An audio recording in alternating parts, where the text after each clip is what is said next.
10 సంవత్సరాల వరకు రైతు రుణమాఫీ గుర్తురాని బీఆర్ఎస్ వాళ్ళు ఇలా ఏ విధంగా విమర్శిస్తుండ్రో చూడాల్సిన అవసరం ఉంది.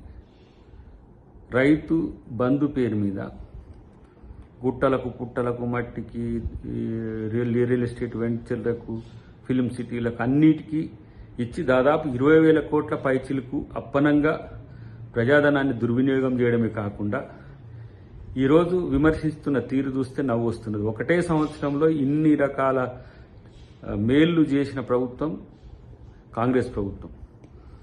ఇక ఆయన హరీష్ రావు ఒకవైపు, ఇటు కేటీఆర్ ఒకవైపు, ఇంకా ఇటు బీజేపీ వాళ్ళు ఒకవైపు విమర్శలకు తప్పితే మీరు దేనికి పనికిరానే విషయం ప్రజలకు అర్థమైపోయింది. కానీ ఇష్టానుసారంగా మేము మొత్తం రైతులకు మేమే చేసినామని బీజేపీ చెప్తున్నది, రైతులకు మొత్తం మేమే చేసినామని బీఆర్ఎస్ చెప్తున్నది. నిజంగా చెప్పాలంటే ఈ రెండు ప్రభుత్వాల కాలంలో, బీజేపీ బీఆర్ఎస్ ఉన్న ప్రభుత్వాల కాలంలో రైతులకు గడ్డు రోజులు ఉండే, రైతులు చాలా సమస్యల్లో ఉండే. ఇప్పటికి కూడా కేంద్ర ప్రభుత్వం రైతులకు చేస్తున్నది ఏంటి? ఫసల్ బీమా యోజన అని చెప్పేసి వాళ్ళు ఏదో ప్రయత్నం చేస్తున్నారు. కానీ ఇలా రాష్ట్రాల్లో ఉండే రైతుల యొక్క సమస్యలు వాళ్ళకు పట్టవు.